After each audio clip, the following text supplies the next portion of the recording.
Okay, I believe we're on. There we go. How's it going, guys? It's good to be back after a while. Do a live commentary and not on my own, which is good because the last few have just been rather dull affairs. More just to get myself. Usually, I do those. Usually, when I'm doing like the solo live commentary, it's sort of just to get myself back in the mode because I'm gonna maybe appear on somebody else's show or do something with more people. But this time, I am joined, and I think for the first time on my own channel by Dan Shy. So it's great to have him Hey, here as first. good to be here. As soon as I don't want to harp too much because I was talking to Dan before about how this sort of fell through for me. Netflix kind of screwed me over when they added it. But I'll just say, like, long story short, I'm not doing this on Netflix anymore. I have to get it somewhere else. But anyway, I won't get into that as much as I want to vent. But as soon as I saw it and I thought, oh, I definitely want to do that. Like I thought of Dan because I was like, I bet he knows this. I bet he can. I bet he'd enjoy this. So I'm glad that we were able to coordinate this and tackle this one together. So I was saying to Dan before this, what's funny is like, well, I'm well aware of this movie and sort of its place in sort of the action zeitgeist and sort of I don't know, the things it brought to the table and blah blah blah.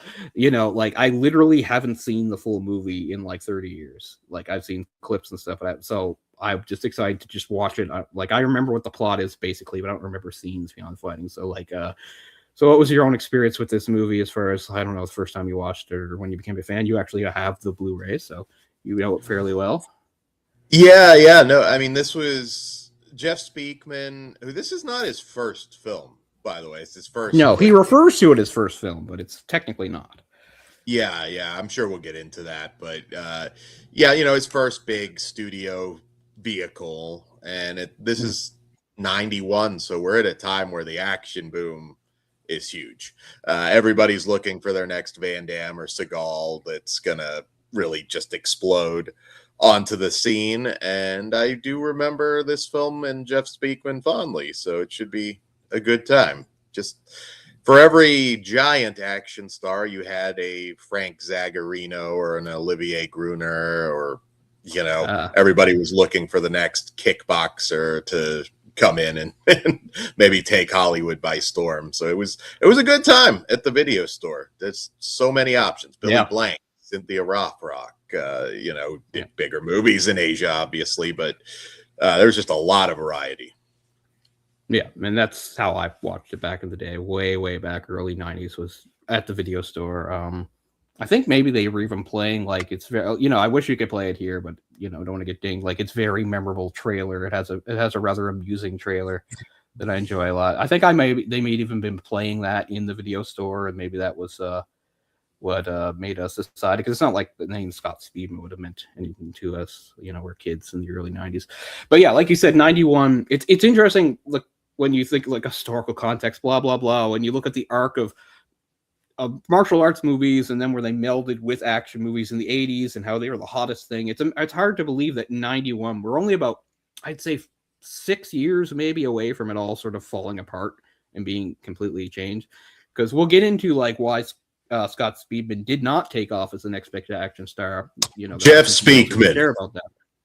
Jeff Speakman.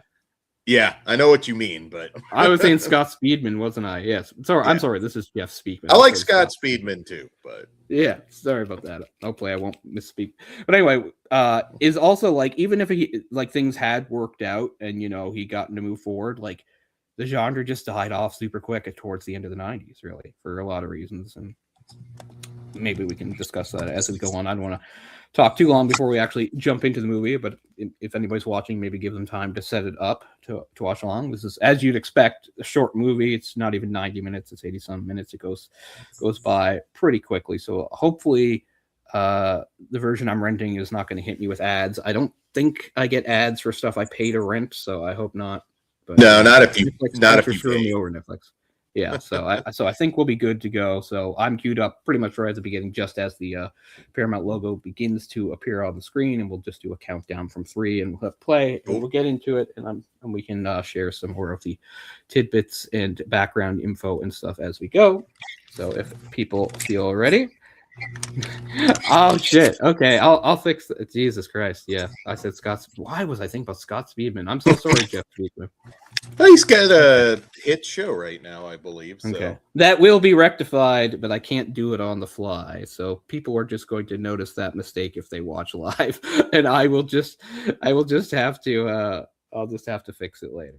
Okay, so if people are about ready to go, I'll go 3, 2, 1, and then we hit play. As we say in Lethal Weapon, it's not on one, it's after one. So 3, 2, 1, hit it. I'm sure my volume's too high. One thing I noticed this last Harry Potter I did with Jess was like I did not adjust my volume, and like it's like blasting through that whole commentary because I was just oblivious. So yeah. I always usually with commentaries I have to watch it through like the same day just so I can keep it low and still understand where I'm at in the story. Not that there's this is not. Well, I mean, at least there's the option for the closed captions. Like I literally had to do a couple of movies where like that wasn't even an option. Like when we did the insane Felix the Cat movie. Like I had this super old rare DVD of it that I got from Australia. Jeff Speakman. There we go. But yeah, but he's got the rugged look, So I guess the first thing to say is like this is probably still the best showcase of American Kenpo in a movie.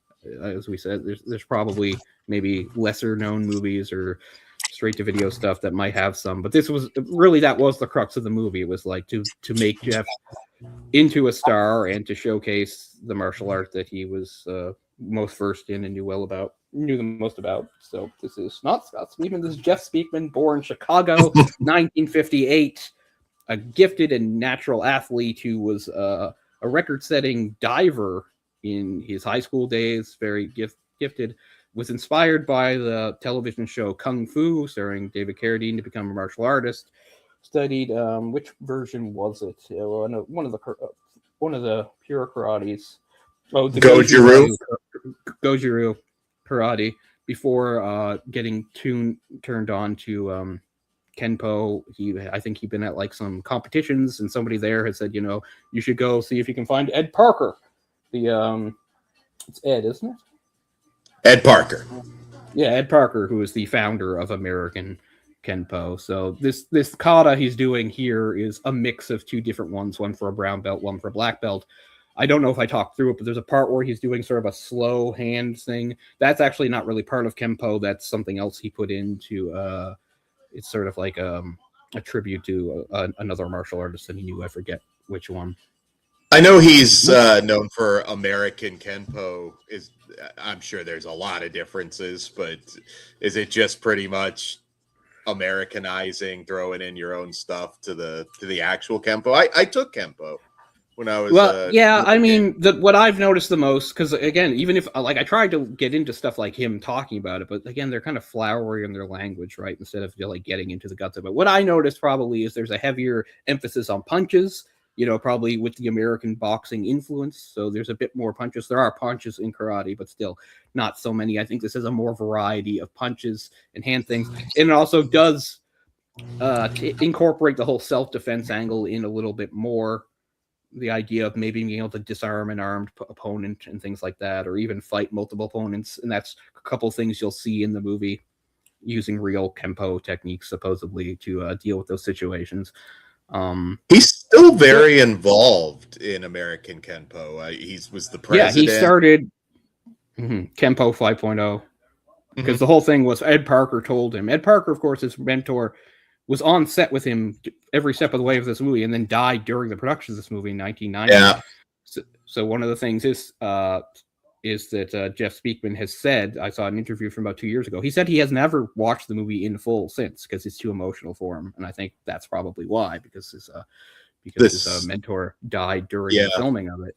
And also there's the bittersweetness of like all the promise that this movie had entailed, and then like it didn't come to fruition. So I can understand him maybe finding it too emotional to revisit in full. He doesn't mind talking about it, but I guess it's too much for him to actually dive into it and watch it. He's actually a very inspiring guy if you really kind of dive into him. In 2013, he had an offer to be in Expendables 3, I believe it was at that point. Mm. But he got stage 4 cancer. He was basically told, Yeah. you know, if you're going to survive, you won't speak again. And lo and behold, he beat it. He found a way to beat it, and looks great. I think he's 67 He's years old 68, now. 67, 68 now. Yeah. Yeah. Yeah, so he still looks great. He still looks like he can beat somebody's ass, especially at that age and surviving stage 4 cancer. So he seems like a really cool guy. Yeah. Yeah. There's a lot what of is going on in this movie. It's something like they go up against the Korean mob. And what's kind of ironic about that is there's not really any Korean actors or Korean American actors in it. They're played by people of Japanese and Chinese descent. We've got Hiroyuki Tagawa.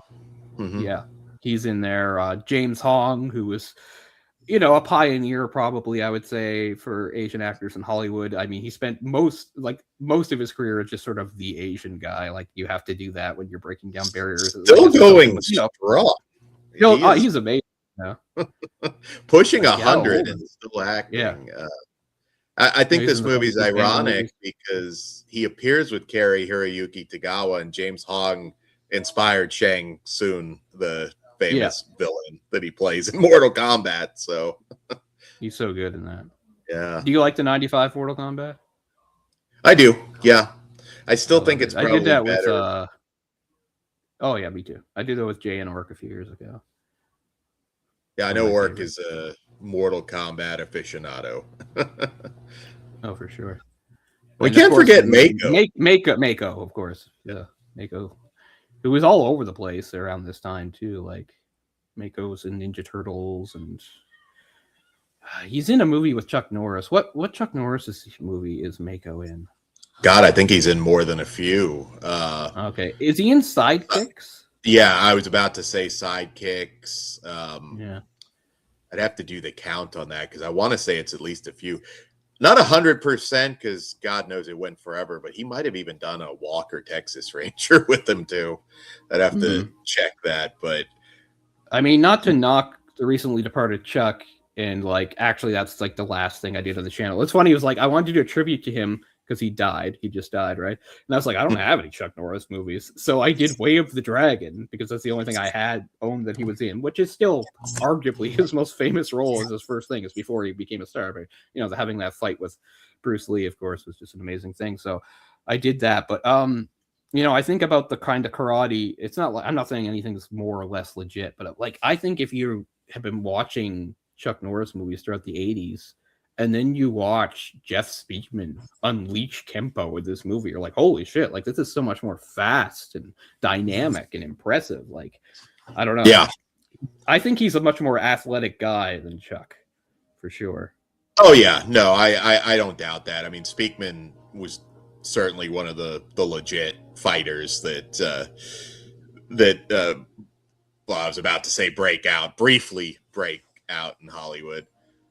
Yeah. And this movie is unusual because this does not happen, especially for a first-time lead like this. But they allowed him in the editing room. Yeah. So the fight scenes, I mean, they also wrote it with him in mind, right? That's why it's such a Kenpo short. Yeah. So that shows how much Paramount believed in him to sign a 4-picture deal. And again, it made all the sense in the world at the time. You had Seagal coming out of nowhere, having all these successful movies, and of course, Jean-Claude Van Damme. So you're thinking Jean-Claude Van Damme is huge, but he is foreign, so it's here's an American guy with no weird accent or anything like that. It's and he's got legit skills, who honed his craft. That was the thing with Speakman, and he was in several movies, Slaughterhouse Rock, an 80s horror movie, Side Roads, which is awful. But he did some different things. He was in Lionheart in a little cameo right before this. Yeah. It's depressing. If you look up Lionheart, if you look up various actors that played the fighters in that, it's so depressing finding out what happened to most of them. Oh, it's depressing. Oh, yeah, you don't want to do too deep of a dive on Lionheart. You would just be oh shit. He arrives in Hollywood, this legit martial artist, and he did not let people know that he was a martial artist when he was auditioning. He just kind of wanted to kind of Be an go actor, about it yeah. the right way, really hone his craft. And if you watch him, he never had a chance to do a drama or something where he could really flex his acting Right. skills. But he can act. He's not one of those people that I think they could mock like a Dolph Lundgren or a No. Schwarzenegger who we love, but it took them a minute to become actors. Okay, let's do our Schwarzenegger tie-in here. So what's interesting is she does not. I think she had a bigger role originally, and then they like cut it down. But Mariska Hargitay, I don't know how you say her name. The Yes, actress in Mariska that, Hargitay. Yeah, and she's very well known. Of course, she's plays Law and the Order. character Benson on Law and Order Special Victims Unit. I think it's like the longest running role on American TV. She's one of the highest paid actresses in the world. Like, even though she's basically a TV actress, has not done much in movies since she was young. But I mean, she's, for people who don't know, she is the daughter of former superstar and sex symbol Jane Mansfield, right? Yeah. And that's where the name, yeah. So that's where her father's. So her name Hargitay comes from her father, the Hungarian bodybuilder Mickey Hargitay, and of course, eventually she grew up and found out he was not her real father. So she grew up thinking she was part Hungarian. She's actually part Brazilian. Her father's a different person. But anyway, Jane Mansfield, of course, very famously died fairly young in that gruesome car accident. And Mariska was in the car at the time. She was one of the kids in the back seat who survived without, I think, even really any injuries. But but tying it to Arnold is that Arnold Schwarzenegger, one of the first things he did in Hollywood was a made-for-TV movie called The Jane Mansfield Story, where he plays Mickey, and it's Lonnie Anderson as Jane Mansfield. And one of the things that the most amazing thing about the movie to me is not the movie itself. Is you can watch this movie on YouTube, but what's great is you can watch the broadcast, because it was a made-for-TV movie, with the commercials. This came out just before Halloween 1980, and the commercials are astonishing. It's like this perfect like snapshot of America just before entering the 80s, just before Reagan is, elected.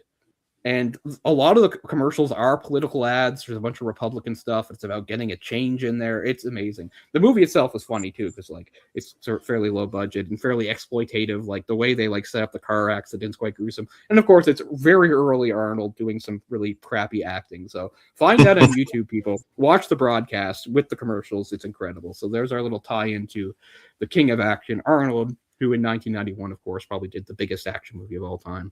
Oh yeah, by far.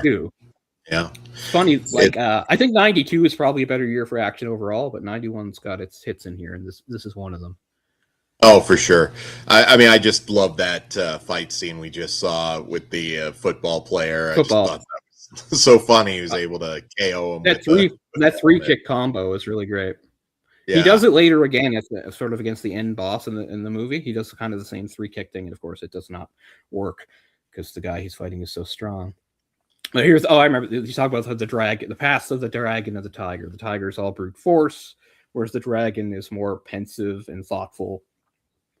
Yeah, this is. I only took Kenpo for a couple years when I was a little kid, but I do remember actually my instructor talking a lot about Jeff Speakman and saying like, well, this is the movie star you should watch because he's the Kenpo guy.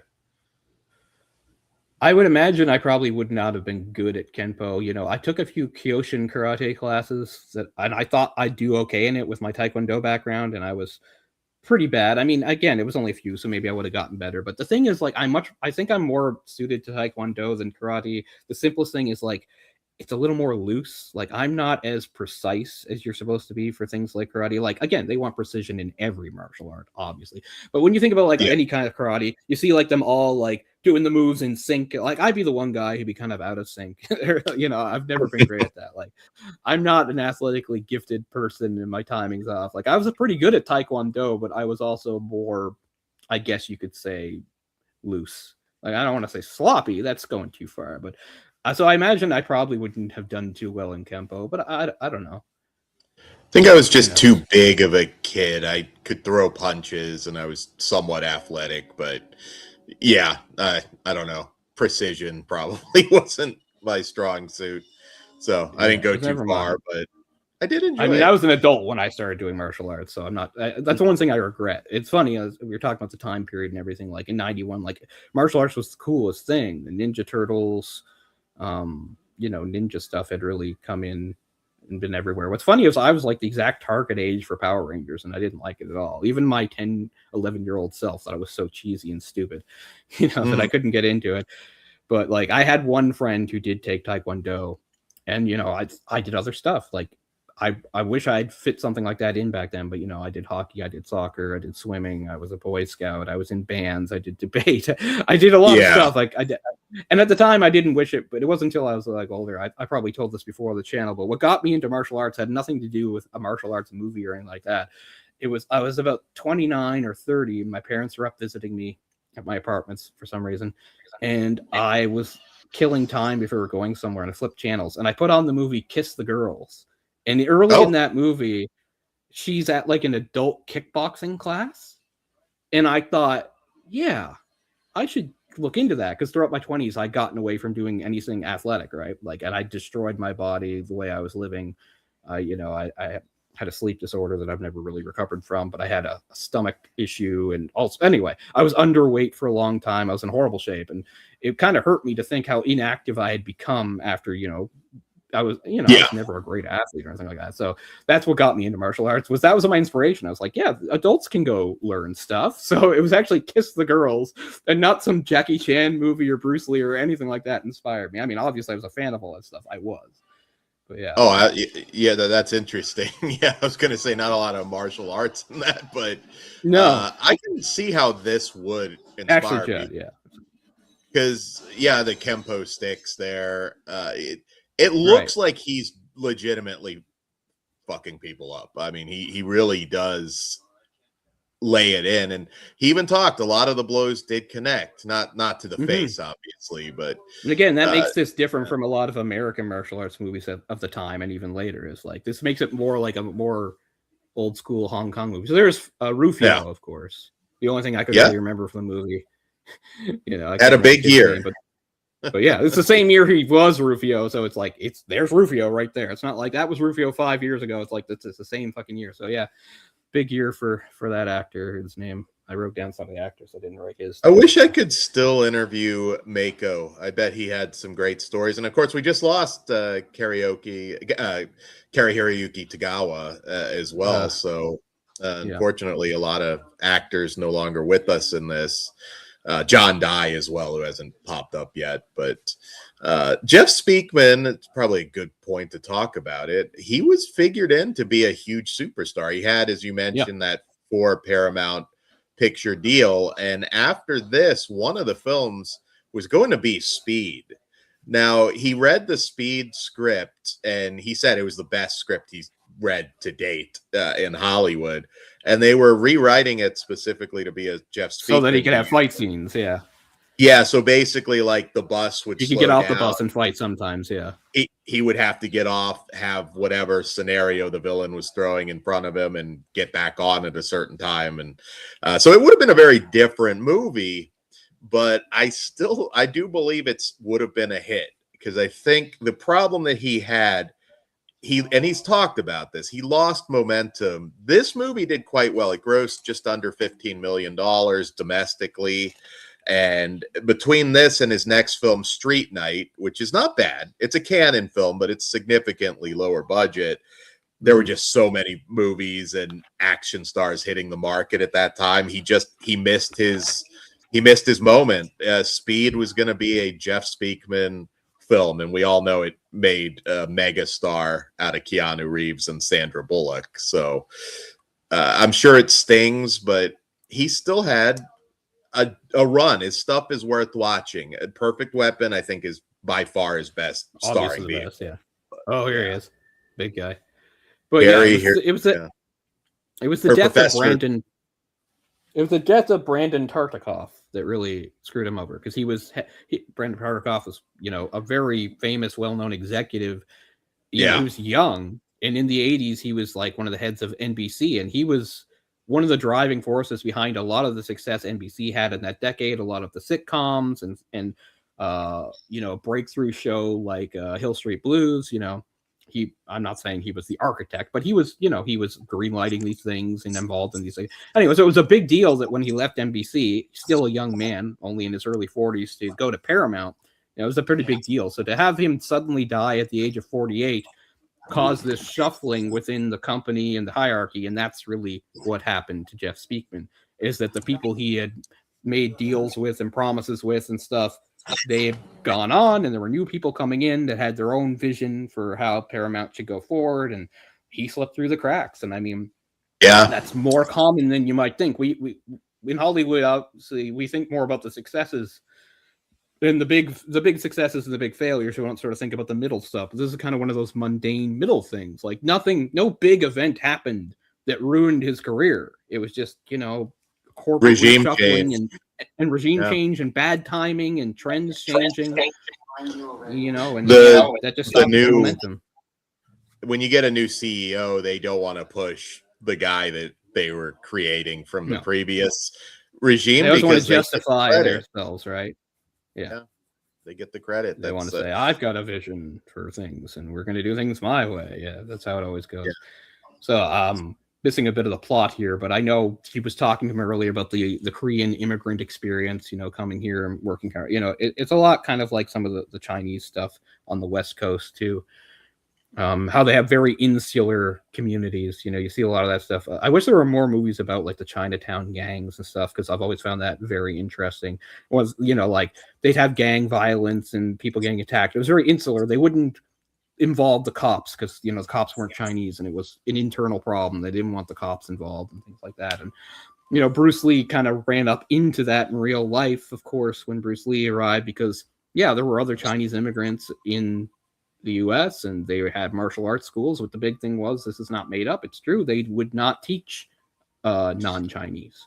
And Bruce really did shake things up by accepting everyone, saying, I want to teach everybody. And that did cause big ripples and ruffles. And, there's various legends about fights he had or people threatening him and stuff like that. But that's all real. Like, I get it. With some of the Bruce stuff, there's some legend mixed in there. There's just some untruths, and it's hard to untangle it. It's hard to separate fact from fiction. But stepping back from the bigger picture, it is very true that there was a lot of tension there. And there's a similar thing going on here with the Koreans, and that they're very insular and they're very about keeping things, to themselves and not involving outsiders. So I haven't seen the movie in a while, but I understand that obviously Jeff Speakman's character will be somewhat seen as an outsider in this situation. Oh, yeah. So this is an interesting guy. If you're a wrestling fan, that is Professor Toru Tanaka. Had a great. That's right. Yeah, he had a great movie run as well. He did some obviously mixed martial arts. He was 60 or 61 years old when this was filmed. So he's playing this Terminator level guy at 60 or 61, and I believe every minute of it. I know Jeff Speakman said that he was tremendously strong. Yeah, he said like he was getting thrown around for real. Toru Tanaka had a reputation, of course, teamed with Mr. Fuji and WWF at the time, and he was a ring general. Died in 2000, but here he is, still this scary force of nature in his 60s here, which not so uncommon now. All of our action stars are old. I mean, Liam Neeson is well into his 70s. I think Statham's closing in on 60. But back then, this was kind of unusual to be 61 years old and doing this kind of role. Yeah. Let's see. I know he did wrestling stuff. I was just trying to see if he ever did any of those like crazy like Japanese shows where they were like part wrestling, part MMA kind of. There was a lot of that going on, right? Like that's basically what Pride started out as. Like Pride was half legitimate fighters, half pro wrestlers, and they just threw them in the mix together. Some of the fights somewhat real, some of the fights rigged as hell. Pride is very interesting. Controlled by the Yakuza, that's again totally true, But Jeff's about to make quick work here, if I remember right. Probably because he was already six in his. I think probably if he. Yeah, this is great. So this is probably the most realistic part. That's all. Yeah. basically how he would do it. Like other stuff, obviously you dress up the choreography for the sake of the movie, make it a little more flashy, but Jeff Speakman has spoken about that part and said, this is probably the way I would do it in the situation. Like, we're not adding any bells and whistles here. It's pretty cool. Yeah. It's quick. I'll have to watch. No, I think it made this movie memorable because there were so many similar films even at this point, but it did stand out. Not that I knew anything about martial arts when I watched it, but I could tell the difference. It looked like it hurt. As I said, there's a speed and fluidity to it that you did not see even in like movies like people I like a lot, like Jean-Claude Van Damme. Like there was sort of, I don't know. Like I love like stuff like Bloodsport, but Bloodsport's not fast. No.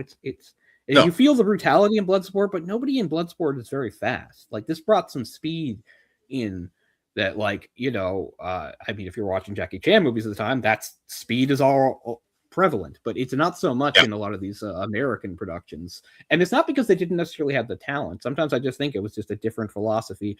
It's kind of like how years later they were telling Jet Li he was too fast on the set of Lethal Weapon. Like that's too quick, Well, like, and it was, no, and it's the other thing that even Jeff Speakman talked about with his other movies is they had a little more time to do this right. When you do the lower budget stuff, it's like, a martial arts scene, especially a complicated one or a longer one, it take weeks. It takes a lot of time. A good car chase. That's why action, generally speaking, isn't what it used to be. I'm always somebody that champions the new.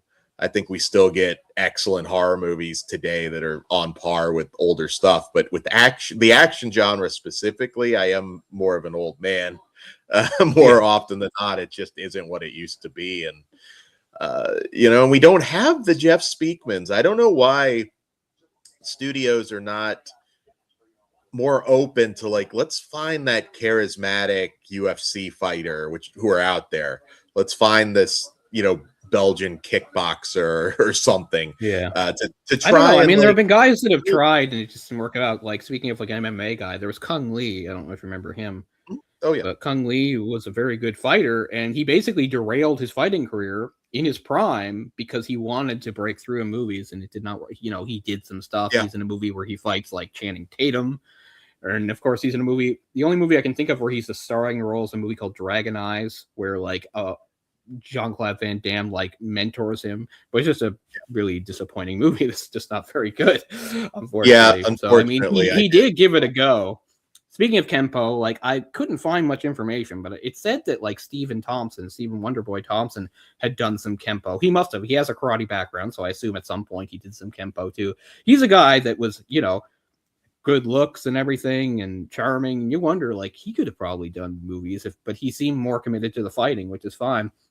And again, I think that has more to do with trends. Like you said, like this is a guy that would have been coming up in like, the 2010s, early 2010s. And it was just more out of fashion back then.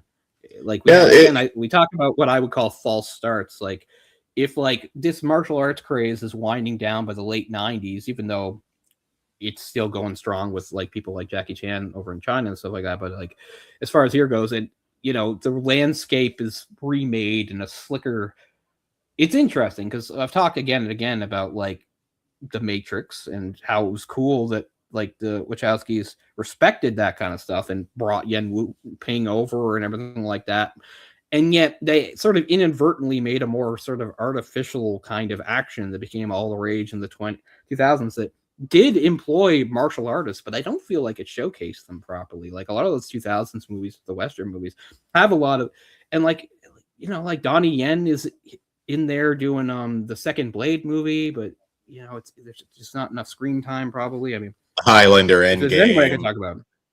Well, yeah, that's just an awful movie. That was his first ever foray over here, and I understood why he did it because like Donnie Yen just couldn't break through despite how good he was. Like, I don't want to derail the movie because I love Donnie Yen so much, but they're talking about a guy that had to pour in so much work.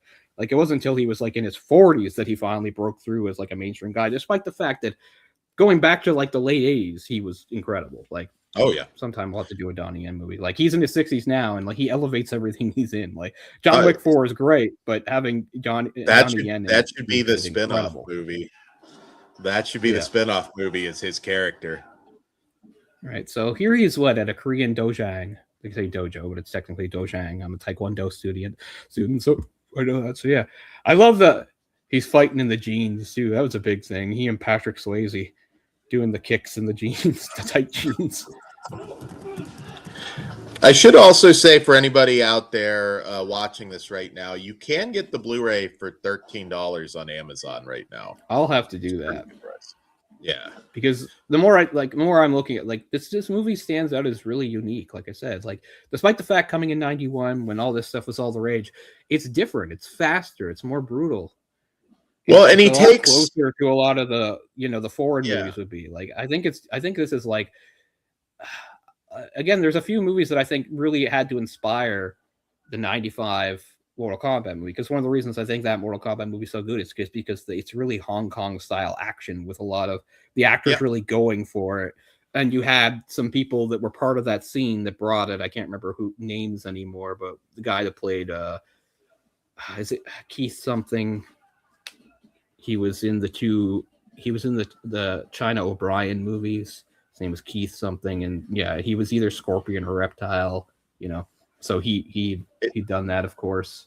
And of course, Liu Kang was Robin Shu. So speaking of timing, right? Like Robin Shu was incredible, but he came in at the wrong time. Never. I mean, he did Beverly Hills Ninja, which is a comedy. Yeah. Never really had anything else major outside of Mortal Kombat, which is crazy. I mean, he was very good. And one thing that does set Jeff Speakman apart here, I mean, fantastic fights here. By the way, Robin Shu and yeah, go ahead. Sorry. Oh no, I was just saying he takes some punishment. You look at somebody like a Steven Seagal, and he barely never gets hit. Yeah, he's always if he does, he just no sells it and then snaps the wrist in half. So I think his fights are a little more interesting. Nothing against Seagal, because up to this point, all of his movies are very entertaining. It changes. I mean, I can't separate how much I hate Seagal as a human being. Like he's just such a piece of shit. And he's such a liar, and we don't have time to go into that. But anybody knows anything knows all sorts of stuff about Steven Seagal, stuff that he's done and said and stuff, and what a joke he's become. I interviewed a director. I mean, people that have watched a long time probably know who, but he was telling us some awful, criminal Seagal stories off air. And not a good person, but his early films were quite entertaining. Yeah, they were, but again, it never deviated from the kind of stoic, annoying character he was. That didn't show emotion, and he couldn't could just beat everybody. I had, because of the age I was and stuff. I didn't see his movies necessarily in order, but the one I knew best at the time was Under Siege 2, and Under Siege 2 on the scale of Seagal was pretty good, right? It's considering how low he would go. Under Siege 2 is not bad at all. Although it's not nearly as good as, of course, the first Under Siege and other stuff he's done. But Under Siege 2, the most annoying thing about that movie is the whole thing is the bad guy, he's not a fighter, but he has this badass mercenary guy who's his enforcer, right? And they hype him up so much. And then he and Steven Seagal finally fight, and Steven Seagal just, curb stomps him. Yeah. And that was Seagal's own idea. I have to believe that people on the set, writers or director or whoever, probably wanted the fight to be a little more dramatic and back and forth. And it seems Seagal's no, I just kill him. I just crush him. That's how it went. So it's just, which would have also been an issue. It's nice to see a guy that takes hits and is an underdog. I mean, that's what Jackie Chan made a career out of. He's taking hits, he's getting his ass kicked. He's always at a disadvantage in some way, and he overcomes it. And that's what people like to see. You have to believe that you're in danger at some point in the story. With Seagal, anybody that's taking the offense is who he's avenging. So you never, there really isn't a Seagal fight scene where it's back and forth. This guy might lose kind of feeling. And that's the only movie I can really remember, at least, before he goes into a bunch of unforgettable crap, where it was yes, he's going to fight a truly skilled opponent, and it's going to be something this is a bad, they spend about 10 seconds, might be back and forth. And then it's just all Seagal just kicking the shit out of him, going, and I think his ego would have made it hard to have him in an Expendables movie. I know he God. had all those issues with New Image, and that's a long He wanted to rabbit fight hole. all of those people. So can you imagine? If he was on Yeah. the set of an Expendables movies, he would have gotten fucking killed. You imagine like he pissed off Dolph Lundgren?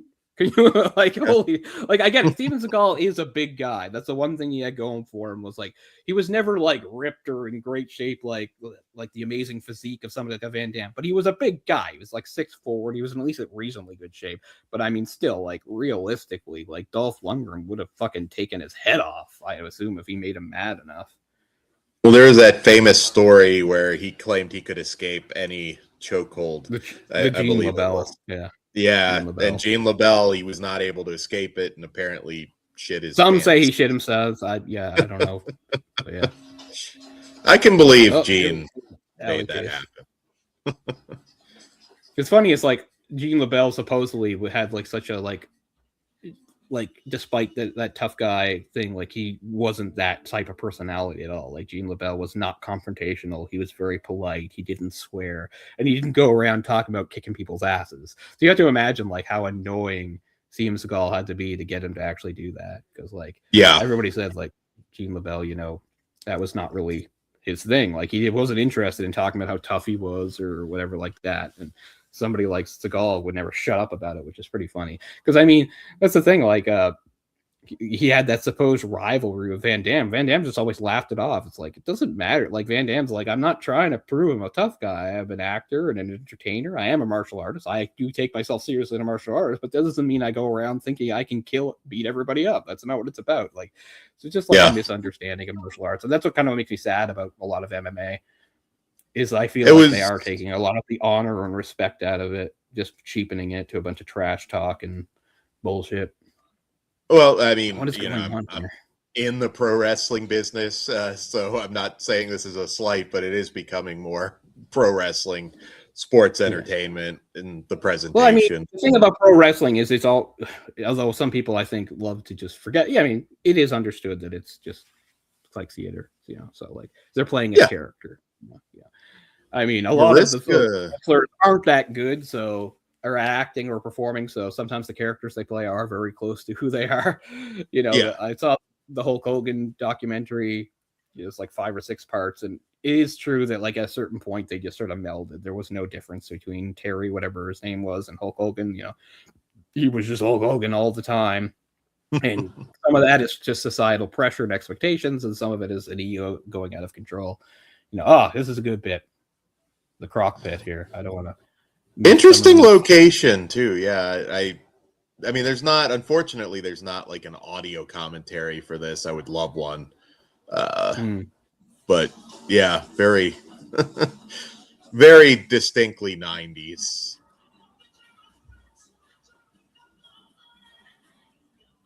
This ever had a soundtrack released either? Because of course You Have the Power was a pretty popular song. Big rap song. Yeah. Like like you said, it's amazing how quickly trends and things change in Hollywood. Like in 5 years, this would already be super outdated and lame, you know? It's amazing how quickly things shift. Ooh, pretty. Oh. They're like white guy in the club. What the fuck's going on? The white devils in the club. My favorite thing about any movie, attractive Asians. Now, it is funny that they removed the romantic subplot because it's very obvious. Not that Mariska Hargitay was a big name at this point, but they keep focusing on her every once in a while, and it's obvious that it's missing. So they must have actually shot some scenes of it, I would assume. But so TV versions of this, and Todd, who I work with on Flesh Wound Features, did tell me that there is a lot more footage in the TV airings, but this is the cut that most people are going to see. So I don't know how much of that returns in the TV version, but I guess it's somewhat worth tracking down.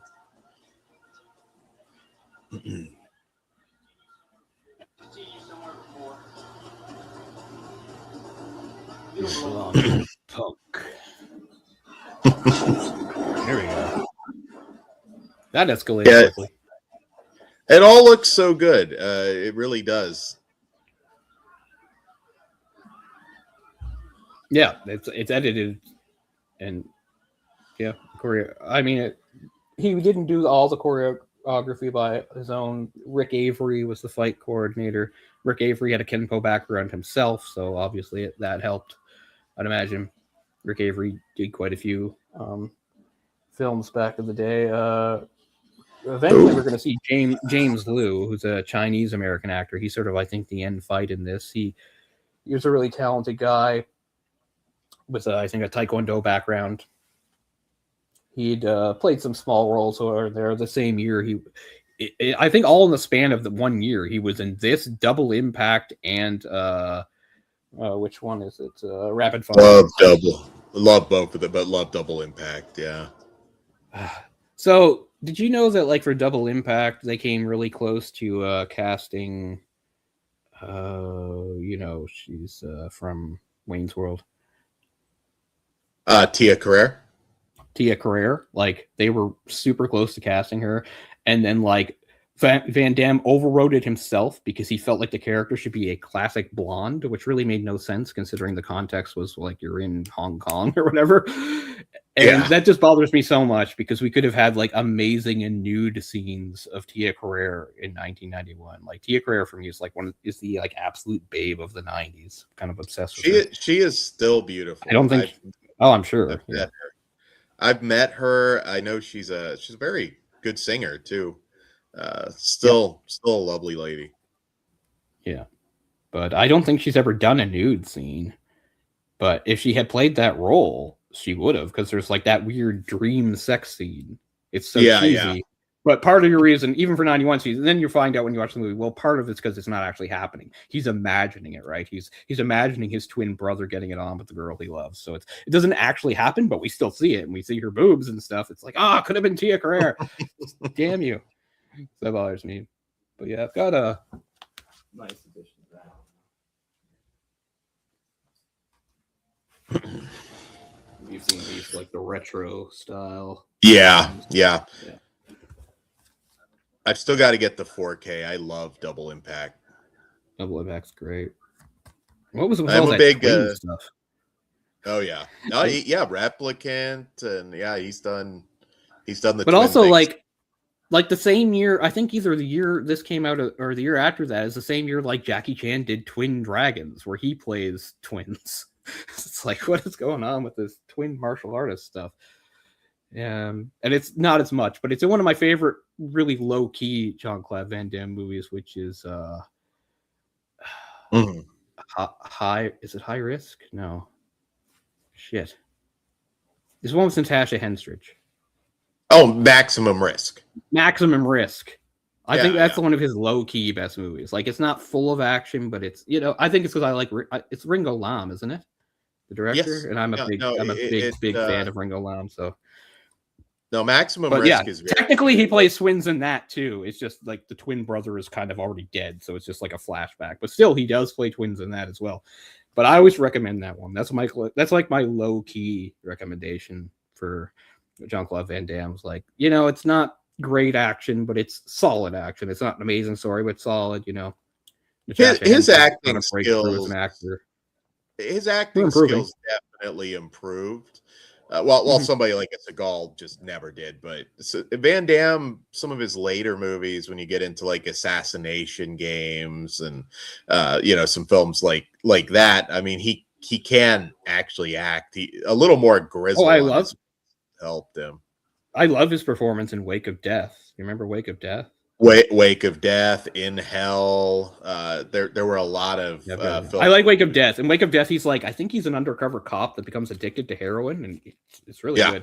It's too bad that Wake of Death obviously had such a low budget because it looks like it was shot on, I don't know, like the cheapest shit going. It's an awful camera, but it's one of his better movies from that era for sure. I like it a lot. Yeah, he was doing DVD of In Hell. Yeah, In Hell's good. Until Death, which is very light on the action, but one of his best performances. Yeah, I saw Wake of Death and Until Death, like, I think back to back then. I was sort of trying to get, I'd been away from him for a few years and was getting getting back I into always it and say talking about some stuff. people that checked out on a lot of the 80s, 90s action stars, I always say look into Van Damme's filmography towards the end. It's been a minute, but there is some really good stuff there to discover. It was certainly well beyond anything that a Seagal or a Lundgren was doing. Yeah. Yeah, James Hong, it blows my mind. Just so many great movie memories, and he's still with us and still doing big movies. Everything, Everywhere, All at Once, I believe. Yeah. Not too With long Michelle ago. Yeoh. Yeah, Next and he's time we do great. one, I think we're gonna do a female one.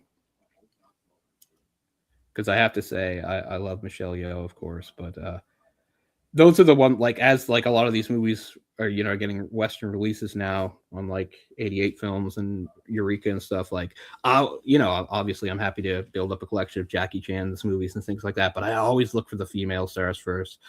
And I'm hoping they'll get to some of the lesser ones too. I can't remember her name now, but remember she was a Hong Kong star, but she was Japanese and she did a bunch of movies. I just adore her. I need to find her name. I'm I was a start.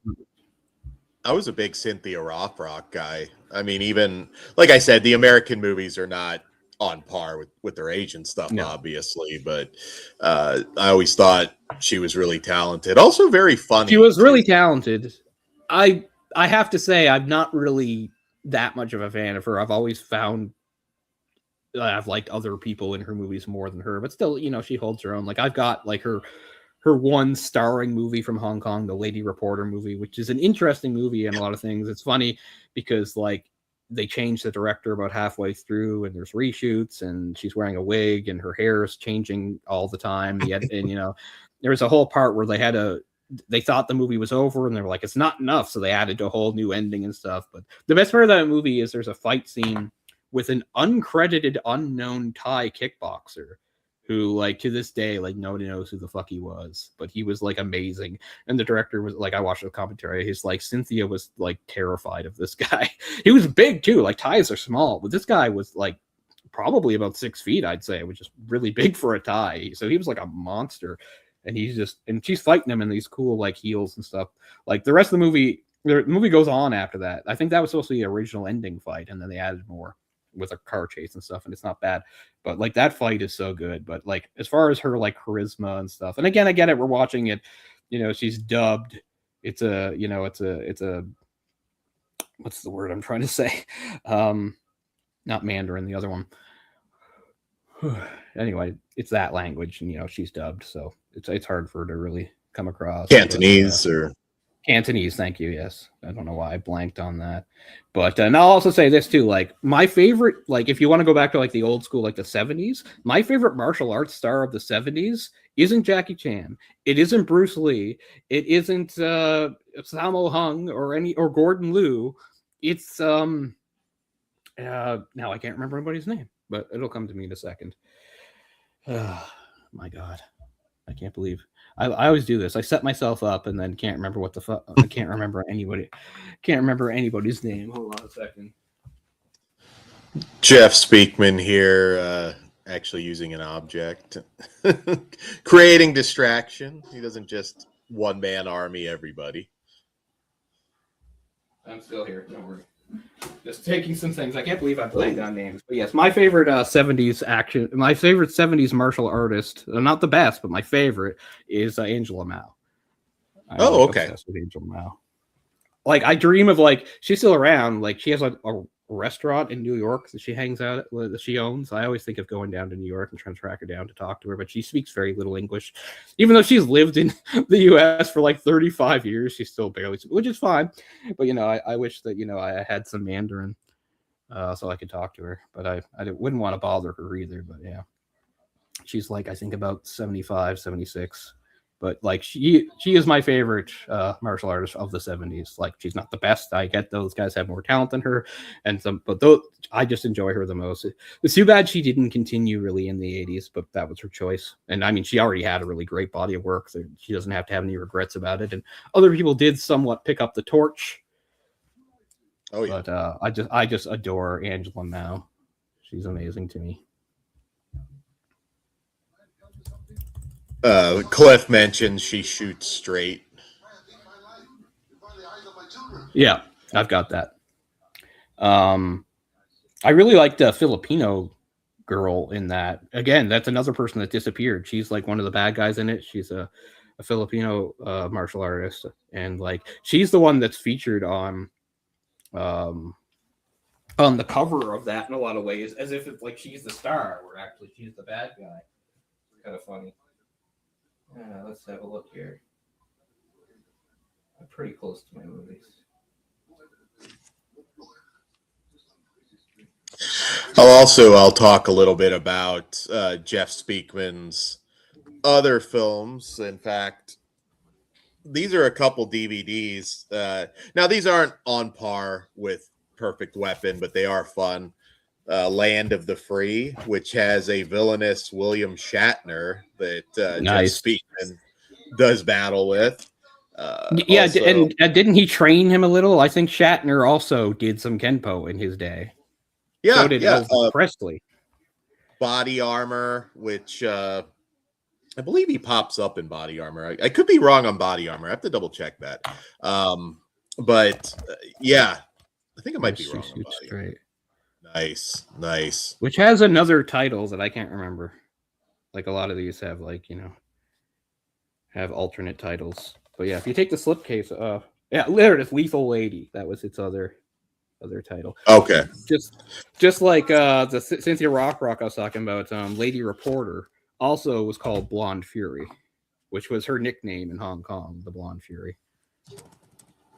So I mean, props to Cynthia Rothrock because she was the real deal, and she did something that nobody else had done. She, headlined a Hong Kong movie as a foreigner, a white foreigner. Oh, it's having a scene with Rufio. Yeah, he wasn't Body Armor. I grabbed the wrong movie, but Deadly Outbreak is another one he did with the late Ron Silver as the villain. He was trying to actually shed just being a martial arts guy. He did a actually fantasy film called Escape from Atlantis, where he's just the dad. Wow, I've not heard of that. Yeah, it was just the TV movie. He's I can't remember exactly how it goes. I think his children get lost in Atlantis or something. It's been a long time, but it is funny. He was really trying to be serious actor, but I don't think he was that fond of Hollywood because he kind of got screwed right out the gate, unfortunately. Because, like I said, Street Night is worth watching if you're a Jeff Speakman fan. But Cannon was dying, and even he said the budget was, from maybe a $10 million budget to a $3 million budget, and there were time crunches, so you can't get the fight choreography just right. And yeah, but I do recommend some of the other films. Land of the Free, it's William Shatner and Jeff Speakman. It's worth watching. Some of those are on a lot of multi-movie sets too, so Land of the Free I don't think is too hard to get a hold of. Here's another trope that was really popular. It was also dying off, which is this Rufio's character, just sort of like the street smart, tough talking kid. That kind of this is on its last legs here. It's another thing that seemed to die off in the mid 90s or something. But this was everywhere in the 80s and the early 90s. You often had characters like this, especially if they're in New York. This isn't New York, I don't think. Actually, where is this? There's a Koreatown somewhere, but I don't know I don't think it's New York. That's a good question. I didn't take note of what city or if they even say. Okay. I just assumed it was probably a West Coast city, but I guess I couldn't say sure. It's got the backwards hat. As dumb as you look, yo. But you're right. This is good acting here. More than you might expect from somebody in his position. There's a bridge. Yeah, this looks like we're California or something. Yeah.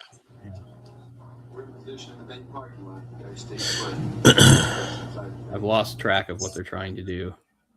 There's cops involved. Are they doing some sort of sting operation? John Dye there. Oh, I'm sorry. Go ahead. I was just saying I the was just Japanese saying, actress too. whose names I couldn't remember was Yukari Oshima, who was Okay. a Hong Kong star in the 80s and 90s. I'm really hoping her 1990 movie Outlaw Brothers gets a release. Type that into YouTube. There's an amazing like fight scene she does in this garage. It's so good. But she was 88 great. Films is rolling these out.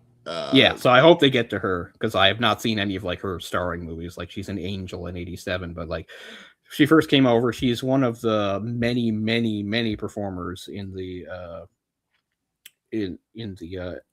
movie Millionaires Express. She's if you love remember that that. movie.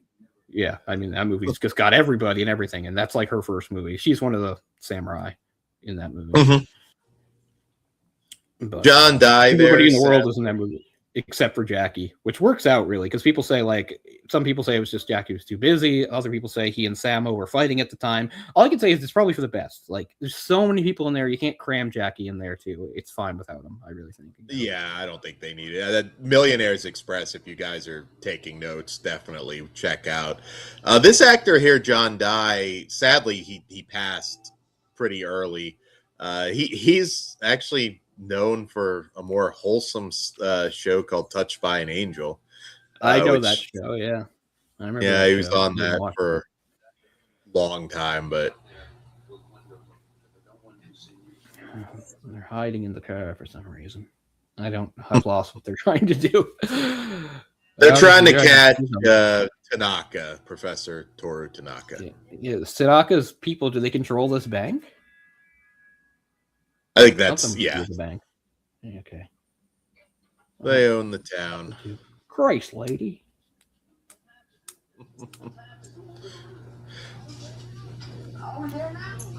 But yeah, we'll have to have a talk about. I mean, obviously, there's endless possibilities. I don't want to take up too much of your time, but I know you dig this stuff and know it, so we'll have to definitely do some of the Hong Kong movies and stuff like that too.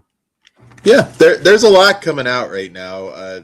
Physical media is not cheap, but there's a lot of stuff getting releases that I had almost given up on. So it's the main stuff I've been focused on in the last 2-3 years. Like for physical releases, it's mostly like martial arts stuff, particularly like older stuff from that sort of golden era, bouncing between like the Hong Kong action stuff and maybe some of the stuff like the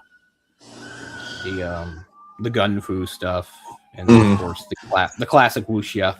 You know, there are some nice wuxias that have gotten like Criterion releases. Like I've got A Touch of Zen Criterion, which is very nice. It's a really good car chase we're gonna get here. I always love a car chase. You know, I think that's one of the more underrated aspects of the action movies. Like to me, there's like 3 real keys in action movies. There's hand-to-hand fighting, which might include bare hands. It could include something like swords, hand weapons. There's gun fighting, and then there's vehicles. Like those are the 3. To me, those are the 3 pillars that you put your action movies on, right? Yeah, I would really definitely enjoy the practical explosions and non-CGI fire, because that kills a lot of modern stuff. I mean, as much as I go on about martial artists, like I really respect these stunt drivers. They're so good. That's one of the underrated aspects of a lot of these things. Like some of the stunt driving, like some of the Jackie Chan movies have amazing stunt driving, you know. So it's a completely different sort of stunt, different skill set, different people that don't get as much credit, but they do great work. I really like it in there's some in I think Operation Condor. There's some in Who Am I that I really like. I did Who Am I by myself on this channel a few years ago. Yeah, I mean, it's tough to touch that stuff. And when it was all getting U.S. theatrical releases, it was so mind-blowing. And when you look at Jackie Chan, I think if you ask your average, just normie fan, like they're going to say Rush Hour, and it kills me because I'm like, that is so low on his list. It is. And I mean, I can at least say that, like, I did, despite, like, you know, not knowing a lot of the older movies, and there's just no way for me to know when I was a kid, I still came in great. You know, the first Jackie Chan movie I ever saw was Super Cop, which is one of his best. Super Cop. I rented Super Cop for, like, my 10th or 11th birthday, and that was, like, right before Rumble in the Bronx came out, which I did not see in theaters, but I did see. Then I the next one that did get cut in theaters was technically the fourth police story, which is First Strike. First Strike was the movie for me. I was obsessed with First Strike. Not even so much the martial arts. Like, he basically accidentally invents parkour in that movie. And I just spent like a lot of that time doing parkour, not because I knew there was a name for it or the people did it. I was just imitating Jackie Chan. You know, I wasn't quite as good at it as he was, but I did it quite a bit in my shot here where he just lifts the car off the top of himself. Again, 61 years old. This is so cool, but I believe it. Yeah, very much in the mold of the guy sort of established by Odd Job way back in the Bond era. Goldfinger. But also, you know, the heavy, like somebody like who's the guy in Double Impact? You know, he's been in a million things. He again, I mean, he was a great worker, great wrestler, and by all accounts a really nice guy. Mr. Fuji, his partner. Oh, look at that. Takes out the cops. Ooh. They got a little too close. I was gonna say probably the guy you want to surround first.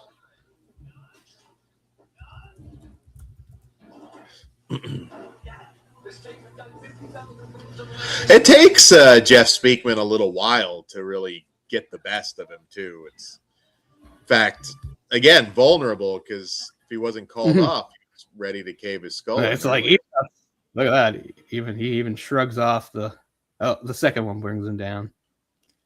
Bolo Young was, I was thinking of. It's kind of the mold of like Bolo Young. Yeah. You know, we didn't talk about it too much yet, but this director, Mark Dassault, who of course had an awful reputation, but he only directed this, and he co-directed Kickboxer with David Worth. Right. That's all he did. He did produce some other stuff. Wasn't it like the writer of Kickboxer that got Jeff into the movie business? They met at like a martial arts class or something, and he like kept bothering like some producer to come see him and something like that. I think that's what it was. He was a writer on Kickboxer. You can see, I mean, because again, he was legit martial artist. He had the look, and he could actually act. It's kind of shocking that he didn't go a little bit further. I know, again, it's just by the time Street Night came out, the market was just flooded, and that was part of his problem. But I think had that Speed movie happened, it would have been a big hit, and he, at the bare minimum, I think he would have closed out the 90s with several other studio action pictures. Mm-hmm. I mean, if you want to talk about bad timing, because we're talking about like the genre going away, like think about Mark Dacascos. Right? Oh yeah, like Only the Strong at this time. He did like Drive is a great movie, but it came out at the wrong time. It came out in '97, which is like maybe the worst time it could have come out. Well, so like nobody noticed it or cared about it, and that was kind of the end. I'm glad that he got his dues. You know, Mark Dacascos pops up.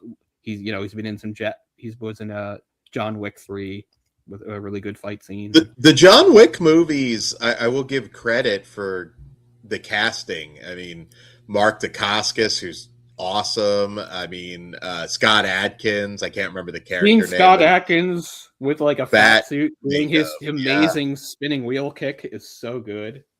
But I mean, it makes sense. Like in retrospect, like I mean, it seems pretty obvious. I mean, the John Wick stuff was started by a former stuntman. Like, so yeah, the acting's going to be good, and yeah, he's going to cast people he knows are good at this stuff, you know. But it seems it's like, why would this be so hard to sell in Hollywood? And yet it was, right? Like the first John Wick almost didn't happen, and when it did, nobody really expected much of it. It's like, oh, okay, this stunt guy who's kind of friends with Keanu Reeves. That's the only reason we're giving him anything here, you know, is going to do a movie. It's like, oh, big surprise hit. No shit.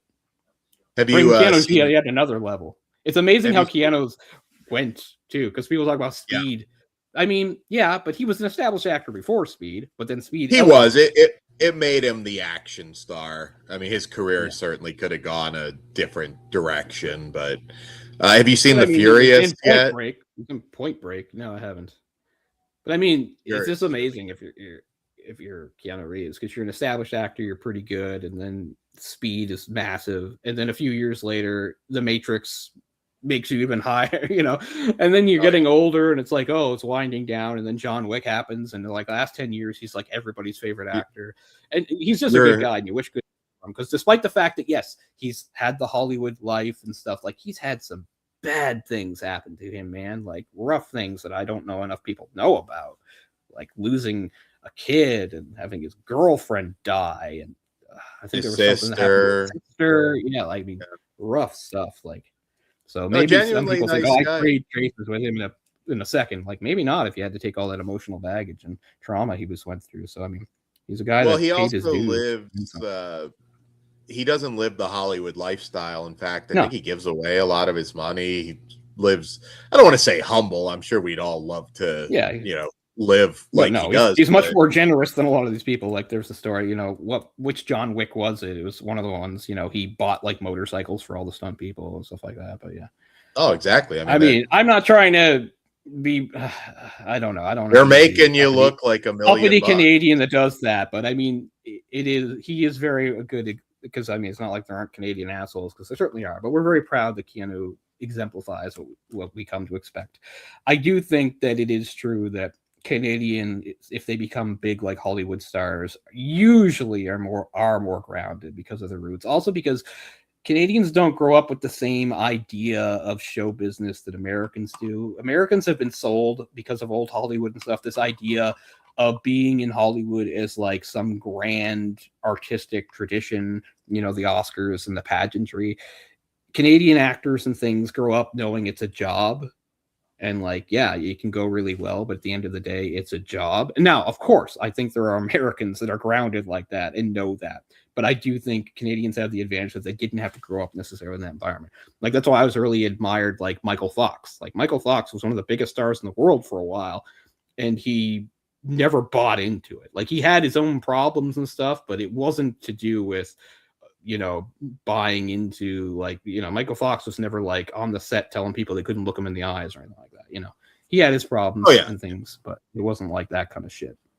And no, I think the problem with a lot of stars in general, regardless of nationalities, you know, they start to buy into their own hype and their egos go crazy. And the fame whore culture now is even worse. Oh, it's anything for attention. You know, attention is the biggest currency in the world right now.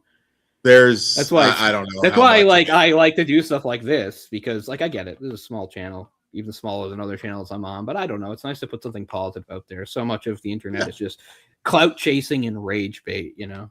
And it's nice, and you get I don't know, like I don't know if that Chud the Builder thing is a big story in Canada, but I heard about it. He's racist. The most well, that's not really the most disturbing part. I mean, that's bad, obviously, but you look at these videos, and there will be like black people that will take photos with him to get on camera.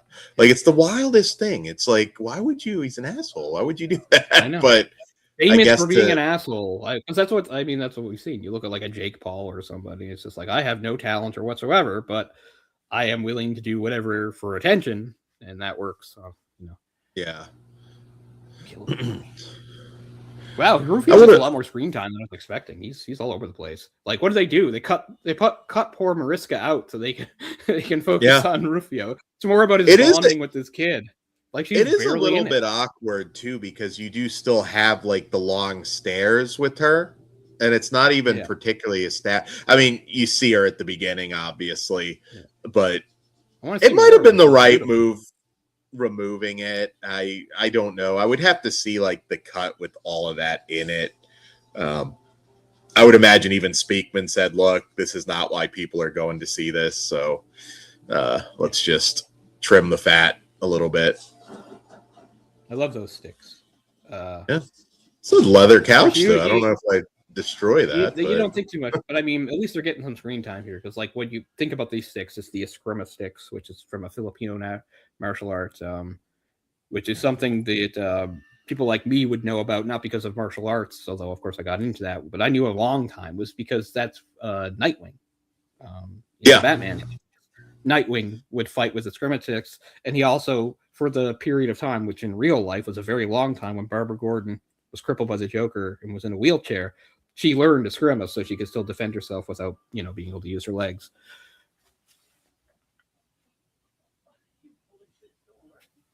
So that's like what's interesting now. Like the landscape is like we always expect to see martial arts in action movies, but we don't.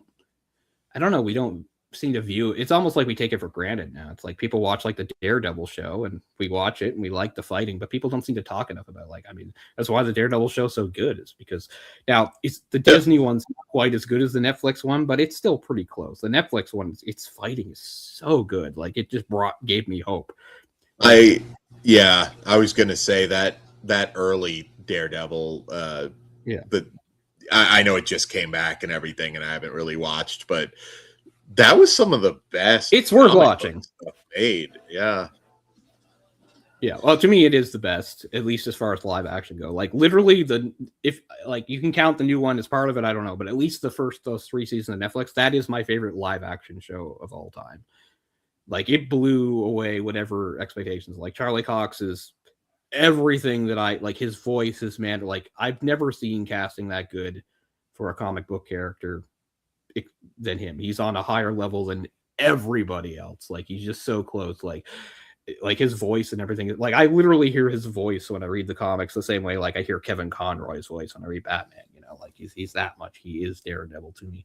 But what also was good was like it wasn't just good fighting, but somebody put thought into it, read the comics, and realized that Daredevil has a certain fighting style, and they actually paid attention to it, and that meant a lot to me too. Now, obviously, in both shows.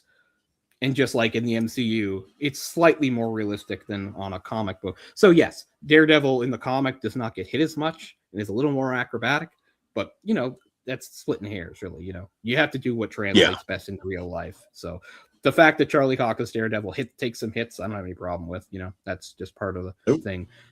I mean, one of the best fights he has is the whole point is he's fighting her. Remember that? Like, that really savage is, I think, either the second or third episode of the very first season, that hallway fight. The whole point is he's fighting injured. That episode starts with him dumped in a dumpster, left for dead. And then he gets patched up a little that he has to go and get in that hallway fight. And so he is slower and he is taking hits. It's so good. But yeah, and this is, of course, very Hong Kong. If you're gonna have like get down to your denouement, it's going to take place in a warehouse. You know, like 95% of Hong Kong action movies are like their like final act is set in a warehouse, and I get. And I think he he connected with like 18 blows there. I think on that guy, something insane. Fast. And again, I feel like nowadays, like they would edit that too much. No, they don't know how to edit action movies anymore. They don't know how to sell the hit. I mean, It's funny. Like speaking of like older action stars, like I love Liam Neeson, but I have to say Taken is one of the worst things that ever happened to Western action. Like Taken, you know, he's in his late 50s. There's only so much he can do, but like to make it work, it's just it invites this kind of horrible editing that is just so bad. Because Liam Neeson, the time they have a stunt performer and all these quick cuts and bad angles, so you can't tell what the fuck's happening, and it looks awful. I like Liam Neeson a lot too. Never would have predicted that career path. I mean, he's actually a big dude, so I mean, he's a big physical guy. Like he's good. I'm not saying like he sucks. I wouldn't have been like he's a big physical guy. I'm just saying, once you get to a role like Taken that's that physical, it's too much. The epitome of it is if you go all the way to Taken 3, and I mean, if you do, wow, that's impressive. Taken 3 Taken 2 is worse. And Taken 3 is awful. There is literally a scene, I can't remember if he's chasing someone or he's being chased, where he has to scale a fence. And since Liam Neeson is now in his 60s, can't even scale a fence quickly, I swear, they do 13 cuts to show him scaling from one side of the fence to another. 13 to scale a fence. It's odd. And I mean, of course, he's never really slowed down. He's kind of doing some different stuff now he's trying to become the comedy star.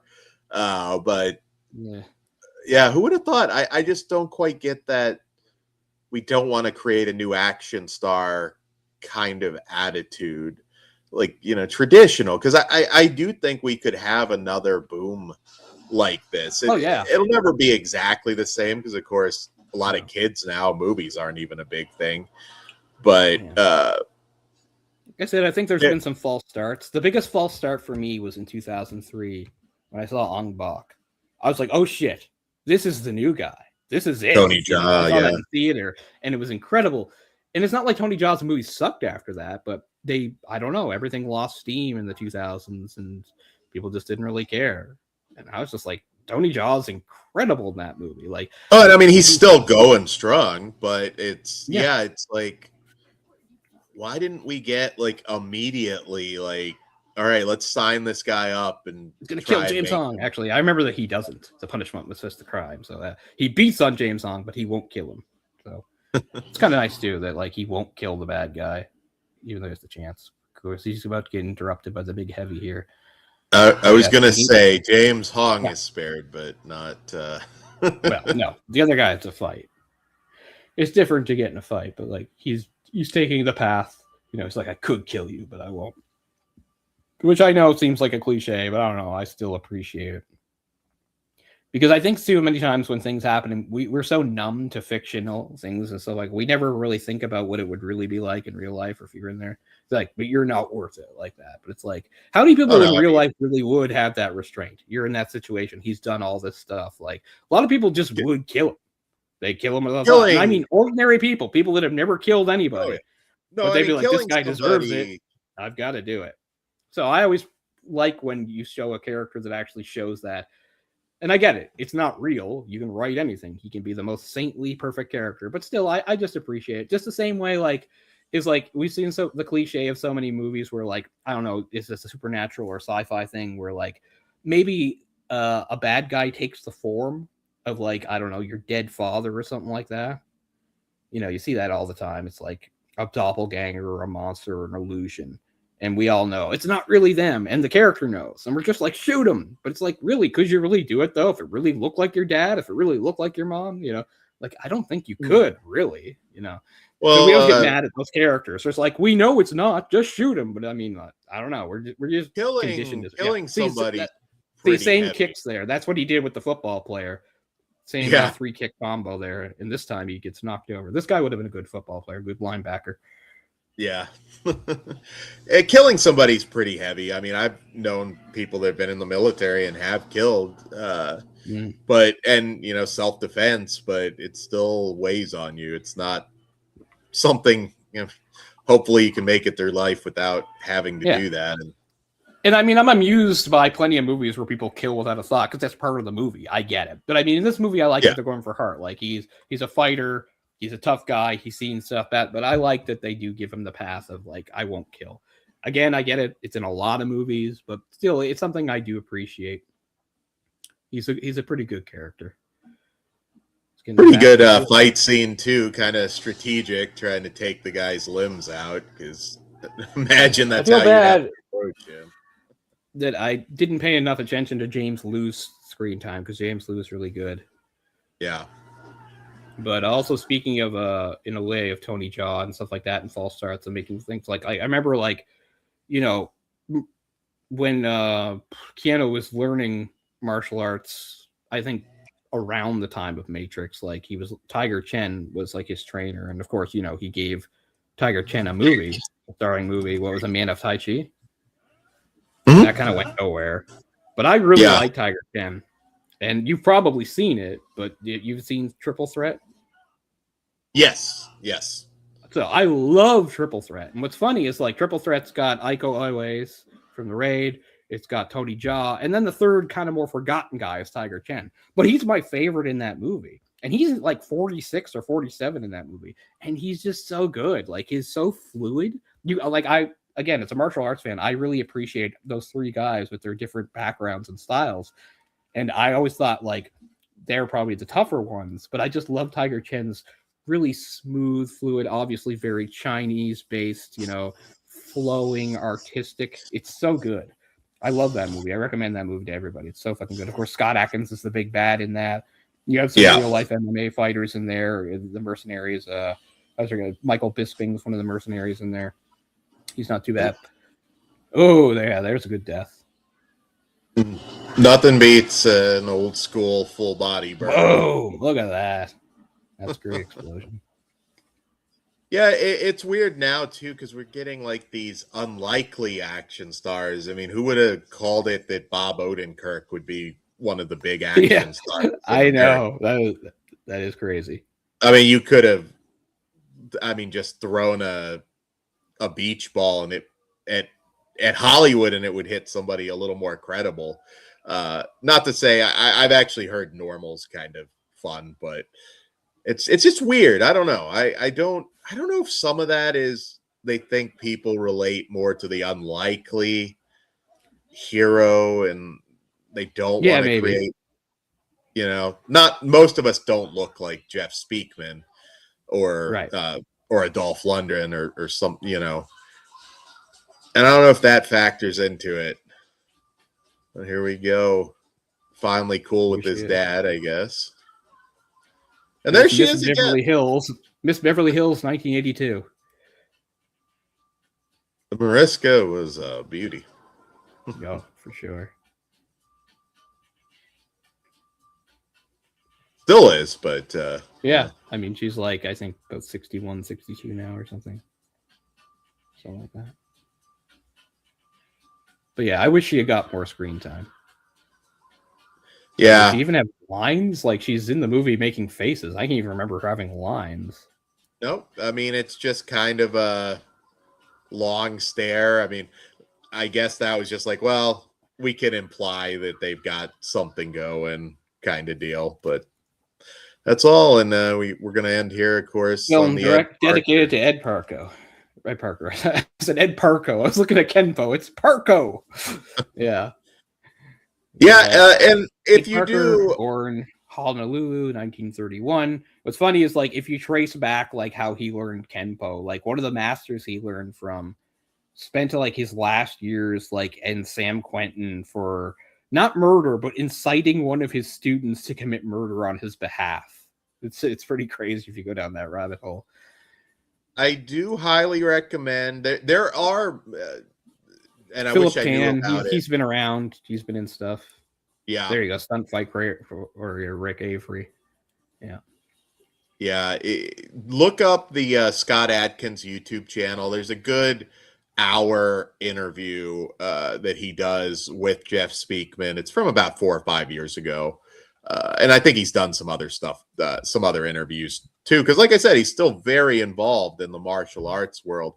It's a cool interview because you could tell that Scott Adkins was particularly inspired by this movie. And it's a good overview for some of the information you got from us tonight. But inspiring guy. I think it's too bad that he didn't get a role in Expendables.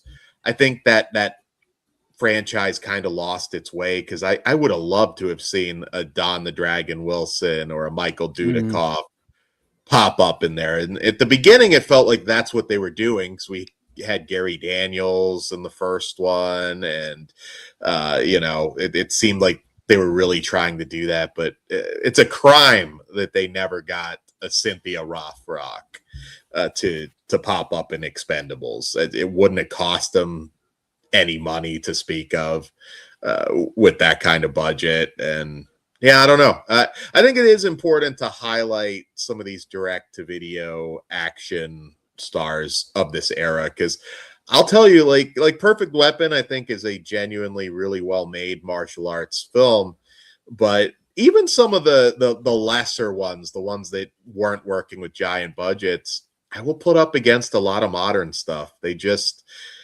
give me a new image action picture with practical stuntmen getting blown through the air by explosions, and there's just something about it that sadly I hope will come back, but it probably won't ever be exactly like it was. There's random shit like US SEALs 2 off the top of my head, like stuff like that just the action. And there we go. Snap was the band I was trying to think of that did the Power.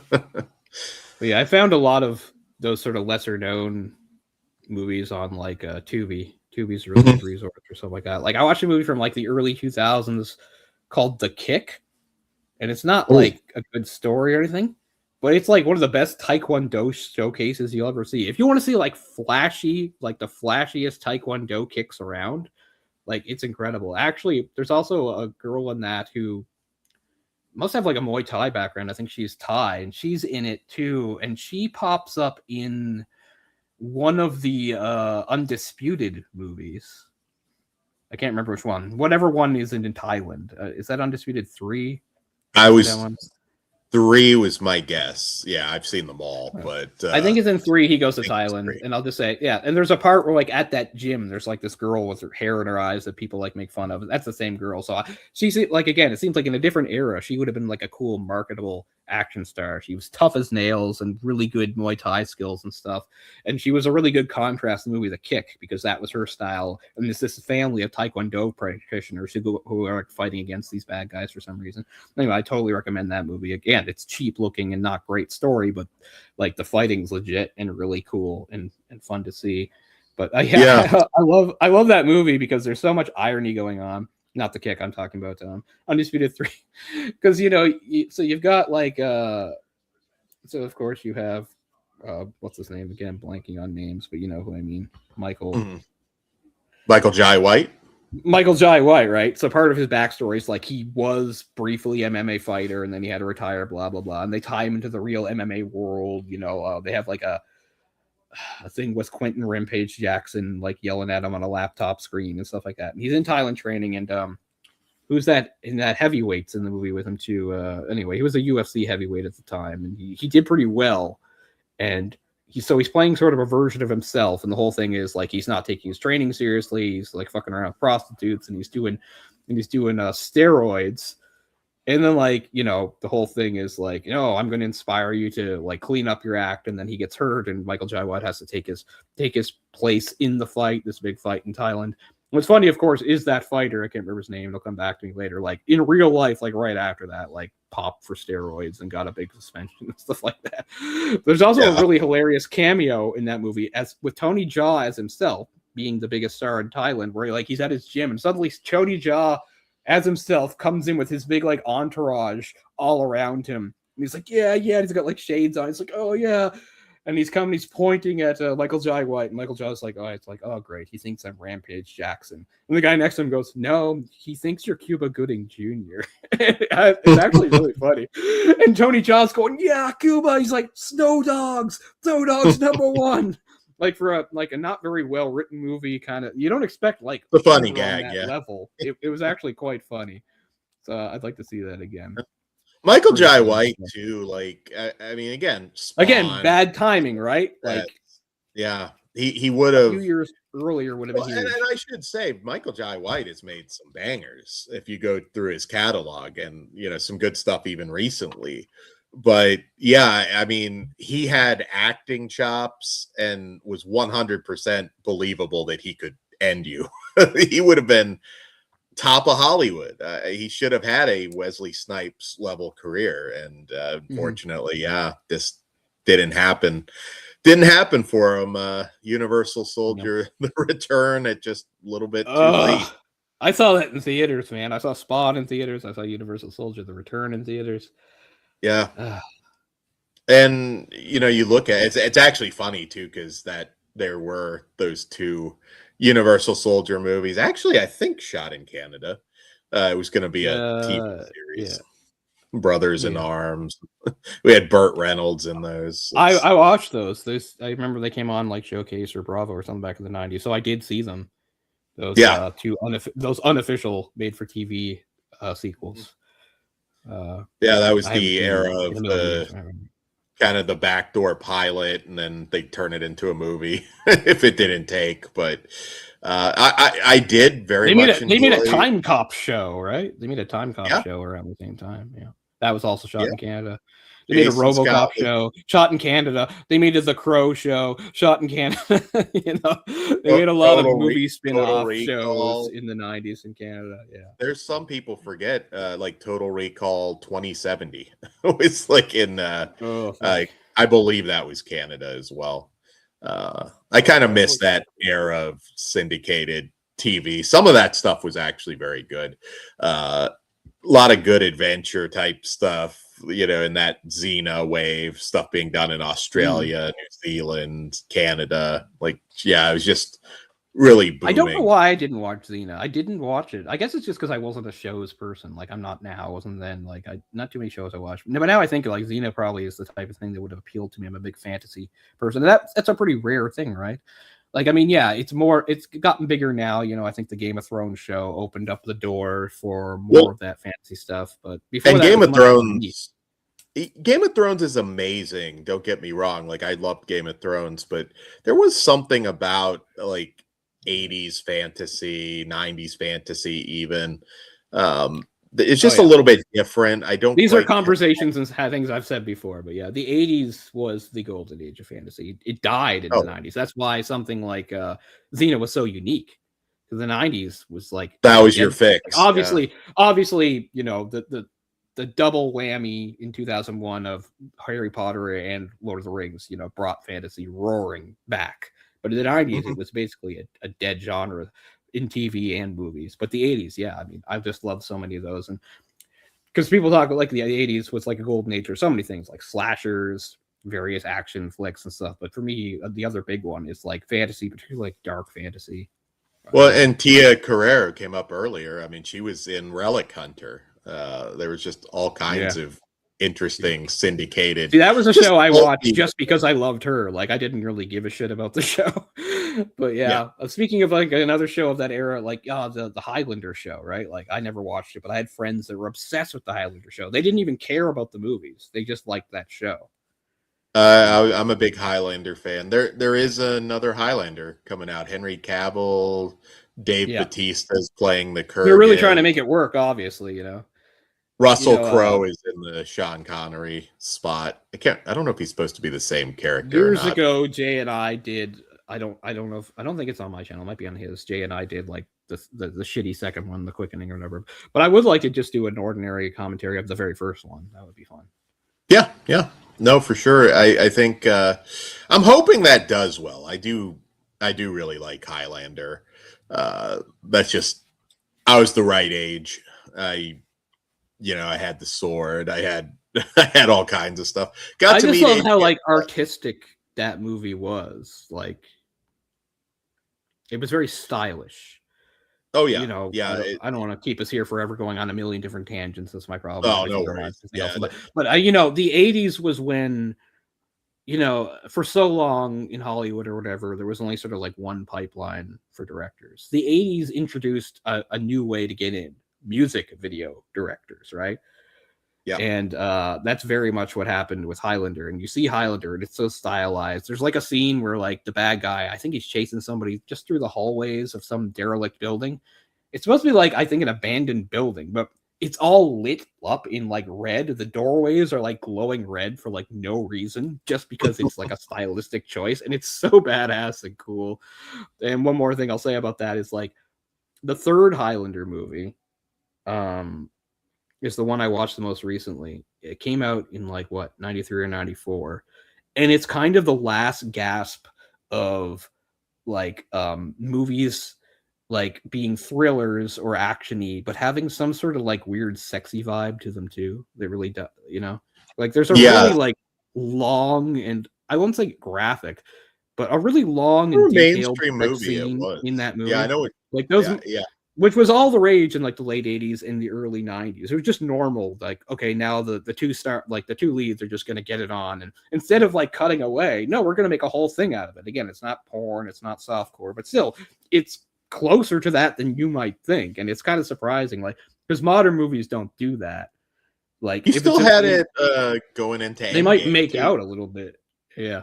So that's something Yeah, else. Like it's 94 and it's just sort of the last gasp. In the next couple of years, like those scenes will not really be in movies, at least not like just movies that aren't about that. Because yeah, obviously you can have movies that are like maybe based on relationships or sex. But I just mean this movie's not about a relationship. It's about an adventure and a bad guy, but we're stopping the movie to have like this 3 or 4 minute long like sex scenes and oh like yeah. have like the music going and stuff like that. It's Lisa like it's like in Barbushka. Lost Boys and stuff like that too.